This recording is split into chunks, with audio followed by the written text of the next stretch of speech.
கர்த்தர் இஸ்ரவேலுக்காக யுத்தம் பண்ணினார். அந்நாளில் யோசுவா மக்கதாவை பிடித்து அதை பட்டய கருக்கினால் அழித்து அதன் ராஜாவையும் அதிலுள்ள மனுஷராகிய சகல நரஜீவன்களையும் ஒருவரையும் மீதியாக வைக்காமல் சங்காரம் பண்ணி எரிகோவின் ராஜாவுக்கு செய்தது போல மக்கதாவின் ராஜாவுக்கும் செய்தான். மக்கதாவிலிருந்து யோசுவா இஸ்ரவேலர் அனைவரோடும் கூட லிப்னாவுக்கு புறப்பட்டு லிப்னாவின் மேல் யுத்தம் பண்ணினான். கர்த்தர் அதையும் அதன் ராஜாவையும் இஸ்ரவேலின் கையில் ஒப்புக் கொடுத்தார். அதையும் அதிலுள்ள சகல நர ஜீவன்களையும் ஒருவரையும் அதிலே மீதியாக வைக்காமல் பட்டய கருக்கினால் அழித்து எரிகோவின் ராஜாவுக்கு செய்தது போல அதன் ராஜாவுக்கும் செய்தான்.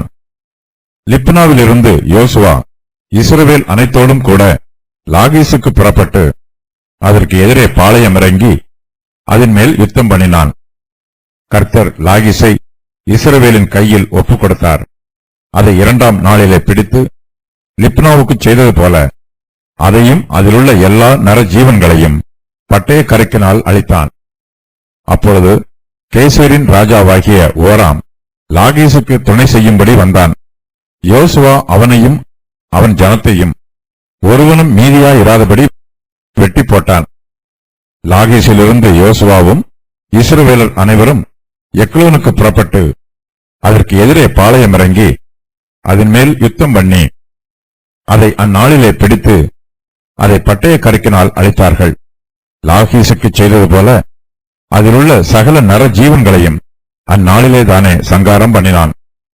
பின்பு எக்லோனிலிருந்து யோசுவாவும் இஸ்ரவேலர் அனைவருமாய் எபிரோனுக்கு புறப்பட்டு அதன் மேல் யுத்தம் பண்ணி அதை பிடித்து எக்லோனுக்கு செய்தது போல அதையும் அதன் ராஜாவையும் அதற்கு அடுத்த எல்லா பட்டணங்களையும் அதிலுள்ள சகல நர ஜீவன்களையும் ஒருவரையும் மீதியாக வைக்காமல் பட்டய கருக்கினால் அழித்தார்கள். அதையும் அதிலுள்ள சகல நர ஜீவன்களையும் சங்காரம் பண்ணினான். பின்பு யோசுவா இஸ்ரவேலர் அனைவரோடும் கூட தெபீருக்கு திரும்பி போய் அதன் மேல் யுத்தம் பண்ணி அதையும் அதன் ராஜாவையும் அதைச் சேர்ந்த எல்லா பட்டணங்களையும் பிடித்தான். அவைகளை பட்டய கருக்கினால் அழித்து அதிலுள்ள நர ஜீவன்களையெல்லாம் ஒருவரையும் மீதியாக வைக்காமல் சங்காரம் பண்ணினார்கள். எபிரோனுக்கும் லிப்னாவுக்கும் அவைகளின் ராஜாவுக்கும் செய்தது போல தெபீருக்கும் அதன் ராஜாவுக்கும் செய்தான். இப்படியே யோசுவா மலைத்தேசம் அனைத்தையும் தென் தேசத்தையும் சமபூமியையும் நீர்ப்பாய்ச்சலான இடங்களையும் அவைகளின் எல்லா ராஜாக்களையும் ஒருவரையும் மீதியாக வைக்காமல் அழித்து இஸ்ரவேலின் தேவனாகிய கர்த்தர் கட்டளையிட்டபடியே சுவாசமுள்ள எல்லாவற்றையும் சங்காரம் பண்ணி காதேஸ் பர்னேயா துவக்கி காத்சா மட்டும் இருக்கிறதையும் கிபியோன் மட்டும் இருக்கிற கோசேன் தேசம் அனைத்தையும் அழித்தான். அந்த ராஜாக்கள் எல்லாரையும் அவர்கள் தேசத்தையும் யோசுவா ஒருமிக்க பிடித்தான். இஸ்ரவேலின் தேவனாகிய கர்த்தர் இஸ்ரவேலுக்காக யுத்தம் பண்ணினார். பின்பு யோசுவா இஸ்ரவேல் அனைத்தோடும் கூட கில்காலில் இருக்கிற பாளையத்துக்கு திரும்பினான். யோசுவா எமோரியரின் 5 ராஜாக்களை சங்காரம் பண்ணின பின்பு கானான் தேசத்தின் தென் திசையில் உள்ள பட்டணங்கள் மீது யுத்தம் பண்ணுகிறார். கர்த்தர் இஸ்ரவேலுக்காக யுத்தம் பண்ணுகிறார். யோசுவா அந்த பட்டணங்களின் ராஜாக்கள் எல்லாரையும் அவர்கள் தேசத்தையும் ஒருமிக்க பிடிக்கிறார். யோசுவா எந்தெந்த பட்டணங்களை பிடித்தார் என்று இந்த வசன பகுதியில் வரிசையாக சொல்லப்பட்டிருக்கிறது. அந்நாளிலே யோசுவா மக்கதாவை பிடித்து அதை பட்டய கருக்கினால் அழித்து அதன் ராஜாவையும் அதில் உள்ள மனுஷராகிய சகல நர ஜீவன்களையும் ஒருவரையும் மீதியாக வைக்காமல் சங்காரம் பண்ணி எரிகோவின் ராஜாவுக்கு செய்தது போல மக்கதாவின் ராஜாவுக்கும் செய்கிறார். மக்கதா யூதாவின் சுதந்திர வீதமாயிற்று. இது எருசலேமில் இருந்து தென் மேற்காக 14 மைல் தூரத்தில் உள்ளது. இது பிரபல்யமான இடம் அல்ல. இந்த வசனங்களில் மட்டுமே மக்கதாவை பற்றி கூறப்பட்டிருக்கிறது. மக்கதாவிலிருந்து யோசுவா இஸ்ரவேலர் அனைவரோடும் கூட லிப்னாவுக்கு புறப்பட்டு லிப்னாவின் மேல் யுத்தம் பண்ணினார். கர்த்தர் அதையும் அதன் ராஜாவையும் இஸ்ரவேலின் கையில் ஒப்புக் கொடுத்தார். அதையும் அதிலுள்ள சகல நர ஜீவன்களை ஒருவரையும் அதில் மீதியாக வைக்காமல் பட்டய கருக்கினால் அழித்து எரிகோவின் ராஜாவுக்கு செய்தது போல அதன் ராஜாவுக்கும் செய்தார். லிப்னா யூதாவின் சுதந்திர வீதமாயிற்று. கிபி 4ஆம் நூற்றாண்டில் இது சிறிய கிராமமாக இருந்தது. அதன் பின்பு லிப்னா அழிந்து போயிற்று. ஆசாரியருக்கு கொடுக்கப்பட்ட பட்டணங்களில் லிப்னாவும் ஒன்று. யோராமின் காலத்தில் லிப்னாவின் ஜனத்தார் ஏதோமியரோடு சேர்ந்து கொண்டு யூதாவிற்கு எதிராக கலகம் பண்ணினார்கள். எசேக்கியாவின் ஆட்சி காலத்தில் சனகரிப் லிப்னாவை முற்றுகை போட்டான். லிப்னாவில் உள்ள எரேமியாவின் குமாரத்தி யோசுவாவின் மனைவியானாள். இவள் யோவாகாசின் தாயார். லாகீசிலிருந்து லிப்னா தென்கிழக்கில் 10 மைல் தூரத்தில் உள்ளது. வனாந்திரத்தில் மற்றொரு லிப்னா உள்ளது. இது ரிம்மோன் பேரேசிற்கும் ரீசாவிற்கும் இடையில் உள்ளது. இந்த இடம் ஒருவேளை உபாகமம் 1:1 வசனத்தில் கூறப்பட்டிருக்கும் லாபானாக இருக்கலாம். லிப்னாவிலிருந்து யோசுவா இஸ்ரவேல் அனைத்தோடும் கூட லாகீசுக்கு புறப்பட்டு அதற்கு எதிரே பாளையம் இறங்கி அதன் மேல் யுத்தம் பண்ணினார். கர்த்தர் லாகீசை இஸ்ரவேலின் கையில் ஒப்பு கொடுத்தார். அதை 2ஆம் நாளில் பிடித்து லிப்னாவுக்கு செய்தது போல அதையும் அதிலுள்ள எல்லா நர ஜீவன்களையும் பட்டய கருக்கினால் அழித்தார். லாகீசு எருசலேமுக்கு தென்மேற்கே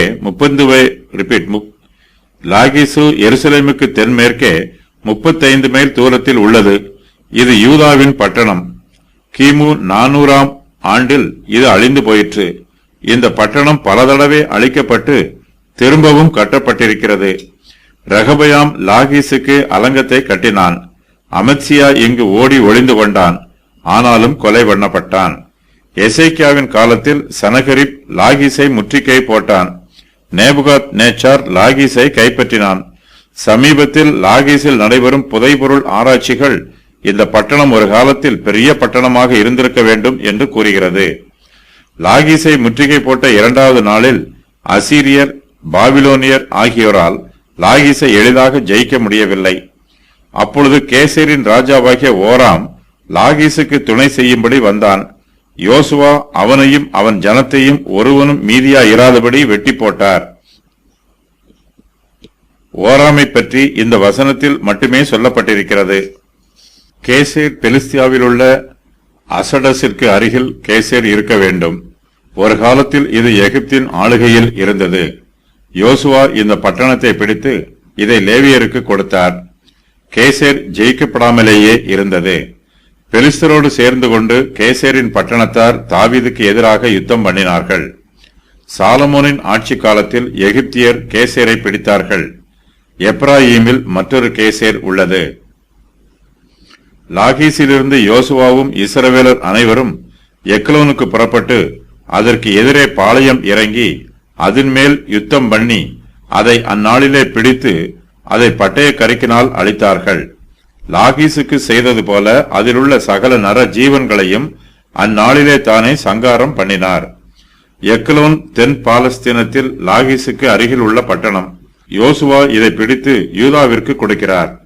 பின்பு எக்லோனில் இருந்து யோசுவாவும் இஸ்ரவேலர் அனைவருமாய் எபிரோனுக்கு புறப்பட்டு அதன் மேல் யுத்தம் பண்ணி அதை பிடித்து எக்லோனுக்கு செய்தது போல அதையும் அதன் ராஜாவையும் அதற்கு அடுத்த எல்லா பட்டணங்களையும் அதிலுள்ள சகல நர ஜீவன்களையும் ஒருவரையும் மீதியாக வைக்காமல் பட்டய கருக்கினால் அழித்தார்கள். அதையும் அதில் உள்ள சகல நர ஜீவன்களையும் சங்காரம் பண்ணினார். எபிரோன் எருசலேமிற்கு தெற்கே 38 மைல் தூரத்தில் உள்ளது. இது யூதாவின் சுதந்திர வீதம். இது பாலஸ்தீனத்தின் தென்பகுதியில் அமைந்துள்ள மிகவும் பழமையான முக்கியமான பட்டணம். எகிப்தின் சோவானுக்கு முன்பாக இந்த பட்டணம் ஸ்தாபிக்கப்பட்டது.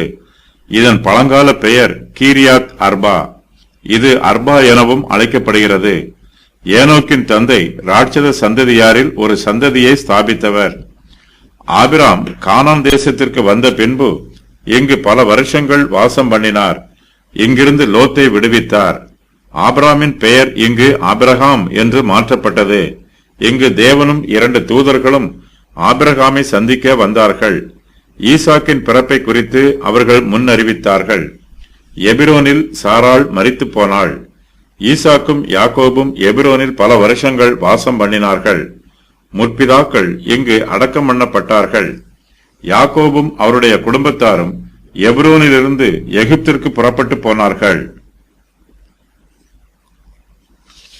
மோசே அனுப்பிய வேவுக்காரர்கள் எபிரோனுக்கு அருகில் திராட்சை பழங்களை பறித்துக் கொண்டு வந்தார்கள். எபிரோன் லேவியரின் பட்டணங்களில் ஒன்றாகும். இது ஒரு அடைக்கல பட்டணம். எபிரோன் பட்டணத்தார் தாவீதை அன்போடு ஏற்றுக்கொண்டார்கள்.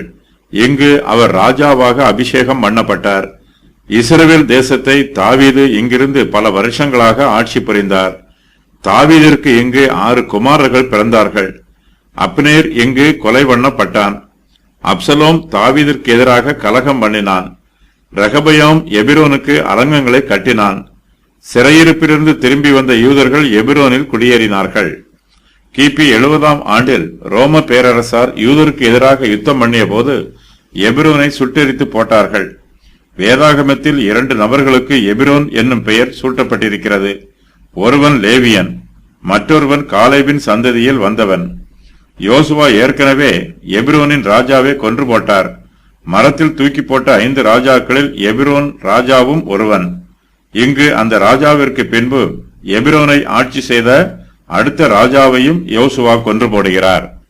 பின்பு யோசுவா இஸ்ரவேலர் அனைவரோடும் கூட தெபீருக்கு திரும்பி போய் அதன் மேல் யுத்தம் பண்ணி அதையும் அதன் ராஜாவையும் அதை சேர்ந்த எல்லா பட்டணங்களையும் பிடித்தார்கள்.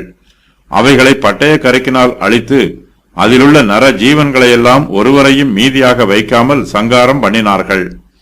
எபிரோனுக்கும் லிப்னாவுக்கும் அவைகளின் ராஜாவுக்கும் செய்தது போல தெபீருக்கும் அதன் ராஜாவுக்கும் செய்தார்.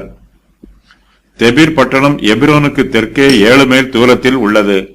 பாலஸ்தீன தேசத்தின் தென் பகுதியில் யோசுவா யுத்தம் பண்ணிய போது இறுதியாக இந்த பட்டணத்தை பிடித்தார். ஒத்தினியேல் தெபீரை பிடித்து தனக்கு ஒரு மனைவியை பெற்றுக்கொண்டார் என்று யோசுவா 15 முதல் 17 வரை உள்ள வசனங்களில் கூறப்பட்டிருக்கிறது. தெபீர் கீரியாத் சன்னா என்று அழைக்கப்பட்டது.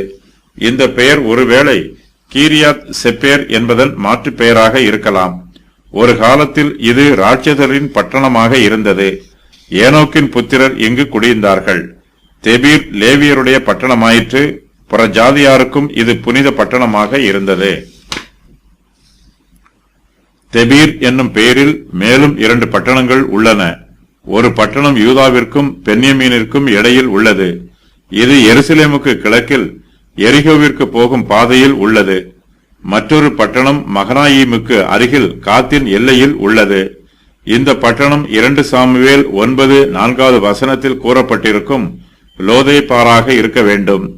தெபீர், எபிரோன், லிப்னா ஆகிய பட்டணங்களை சுற்றிலும் உள்ள பட்டணங்கள். யோசுவா முதலாவதாக 3 பட்டணங்களை பிடிக்கிறார். அவையாவன லாகீஸ், எக்லோன், எபிரோன்.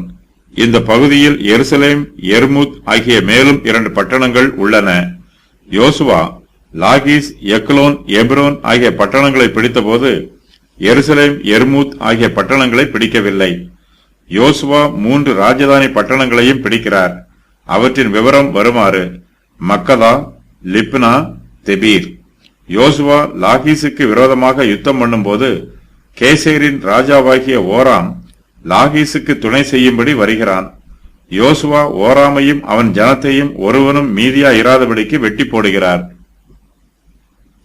இப்படியே யோசுவா மலை தேசம் அனைத்தையும், தென் தேசத்தையும், சமபூமியையும், நீர்ப்பாய்ச்சலான இடங்களையும், அவைகளின் எல்லா ராஜாக்களையும் ஒருவரையும் மீதியாக வைக்காமல் அழிக்கிறார். இஸ்ரவேலின் தேவனாகிய கர்த்தர் கட்டளையிட்டபடியே சுவாசமுள்ள எல்லாவற்றையும் சங்காரம் பண்ணுகிறார். காதேஸ் பர்னேயா துவக்கி காத்சா மட்டும் இருக்கிறதையும், கிபியோன் மட்டும் இருக்கிற கோசேன் தேசம் அனைத்தையும் அழித்து போடுகிறார். தனக்கு எதிர்த்து நின்ற எல்லோரையும் யோசுவா சங்காரம் பண்ணுகிறார். ஒரு சிலர் தங்கள் உயிருக்கு பயந்து தேசத்தை விட்டே ஓடிவிடுகிறார்கள். அவர்கள் தப்பித்துக் கொள்கிறார்கள். இந்த வசனம் யோசுவாவின் வெற்றியை விளக்குகிறது. தெற்கில் காதேஸ் பர்னேயா, மேற்கில் காத்சா, வடக்கில் கிபியோன் ஆகியவற்றை யோசுவா பிடிக்கிறார். இங்கு கூறப்பட்டிருக்கும் கோசேன் தேசம் எகிப்தில் உள்ளது அல்ல, இது பாலஸ்தீனத்தில் உள்ளது. எருசலேமுக்கு தென்பகுதியில் உள்ள மலை தேசம் பிற்காலத்தில் யூதா கோத்திரத்தாருக்கு சுதந்திரமாயிற்று. யோசுவா ஒவ்வொரு யுத்தத்தையும் வேகமாக நடத்துகிறார். பட்டணங்களை பிடிப்பதில் காலதாமதம் பண்ணவில்லை. யோசுவா கானான் தேசத்தாருக்கு இரக்கம் காண்பிக்கவில்லை. அந்த பட்டணங்களில் உள்ள சகல நர ஜீவன்களையும் ஒருவரையும் அதிலே மீதியாக வைக்காமல் பட்டய கருக்கினால் அழித்து போடுகிறார். எரிகோவின் ராஜாவுக்கு செய்தது போல அந்த பட்டணங்களின் ராஜாக்களுக்கும் செய்கிறார். கானானியர் விக்கிரகங்களை ஆராதிக்கிறார்கள். யோசுவா இஸ்ரவேலின் தேவனாகிய கர்த்தர் மீது பக்தி வைராக்கியமாய் இருக்கிறார். விக்கிரகங்களை ஆராதிக்கிற கானானியரை சங்காரம் பண்ணுவது கர்த்தருடைய சித்தமாயிற்று. யோசுவா சத்துருக்களை சங்காரம் செய்து இஸ்ரவேல் புத்திரர் மீதுள்ள தன்னுடைய அன்பை வெளிப்படுத்துகிறார். யோசுவாவும் இஸ்ரவேல் ஜனங்களும் சத்துருக்களுக்கு விரோதமாக யுத்தம் பண்ணினாலும் கர்த்தருடைய உதவி இல்லாமல் இஸ்ரவேல் மனுஷரால் யுத்தத்தில் ஜெயம் பெற முடியாது. இஸ்ரவேலின் தேவனாகிய கர்த்தர் இஸ்ரவேலுக்காக யுத்தம் பண்ணுகிறார். ஒரே யுத்தத்தில் யோசுவா தெற்கிலும் மேற்கிலும் வடக்கிலும் இருந்த எல்லா ராஜாக்களையும் அவர்களுடைய பட்டணங்களையும் பிடிக்கிறார். யோசுவா கானான் தேசத்து ராஜாக்கள் எல்லோரையும் அவர்களுடைய தேசத்தையும் ஒருமிக்க பிடிக்கிறார். இவ்வாறாக கானான் தேசத்தின் தென் திசையில் உள்ள பட்டணங்கள் மீது இஸ்ரவேல் புத்திரருக்கு ஜெயம் கிடைக்கிறது. இதன் பின்பு யோசுவா இஸ்ரவேல் அனைத்தோடும் கூட கில்காலில் இருக்கிற பாளையத்துக்கு திரும்புகிறார். கிபியோனியருக்கு உதவி புரிவதற்காக யோசுவா கில்காலில் இருந்து புறப்படுகிறார்.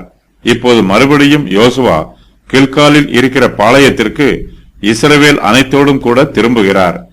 முதலாவது யுத்தத்தில் யோசுவா பிடித்த பட்டணங்களை பற்றிய விவரம் வருமாறு: எரிகோ, ஆயி, கிபியோன், கெபிரா, பெயரோத், கீரியாத் யயாரீம், மக்கதா, லிப்னா, லாகீஸ், கேசேர், எக்லோன், எபிரோன், தெபீர், காதேஸ் பர்னேயா, காத்சாவும் அதை சுற்றியுள்ள எல்லா தேசமும்.